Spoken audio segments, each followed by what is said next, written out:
The best advice I actually received was from Gary Vee: enjoy the journey. Because once you know how to enjoy the journey, then you don't really rush and you do your best for your product.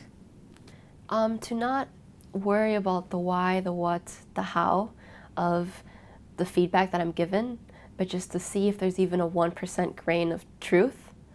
And that's really helped me, because sometimes as a woman in tech, you get feedback that's like really crappy, and but then it's like still their opinion, and you kind of have to work within the box and make, you know, the workplace and like life a bit better. So it's kind of helped me really like talk to my managers and be like, hey, this feedback that you said, I accept this and I'd like to work on this, but this is like something that I'm not okay with. The best piece of advice I've ever been given was very randomly from a friend of mine as we were waiting for the subway in New York one day, and he said to me, you know, Niamh, just think properly, but not too much.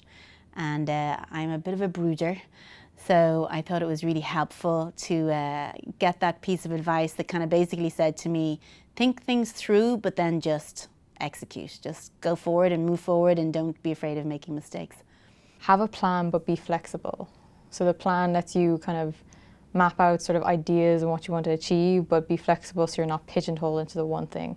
The old headmistress of my school had a mantra: what you put into it is what you get out of it. And to be honest, I've kind of lived my life by that advice, always stepping up to lead on committees that I'm passionate about. So the best piece of advice I've been given is not to lose your uniqueness. Don't be afraid to be yourself, and don't be afraid to use your own unique qualities to be successful. I think certainly as someone who is of a different background than most people in Ireland, I am a person of colour. I was adopted at 3 weeks old.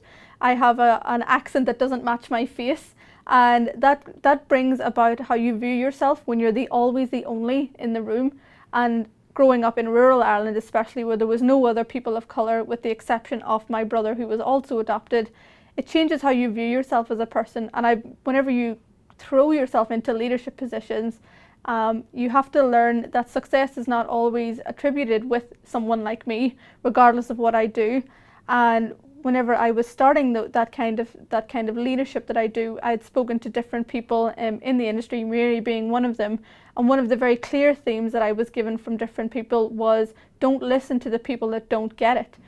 Yes, try to engage people if they simply just don't understand, but when it gets to a point where people are not listening, don't spend your energy on the people that aren't listening. Spend your energy on the people that want to learn, that want to listen, that want to be educated, because that's how you get burnt out.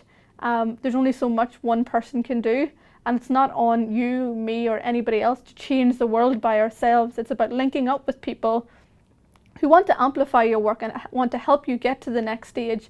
But always remember to look after yourself in the first instance, because if I'm burnt out, I'm not doing what I want to do to the best that it can be done.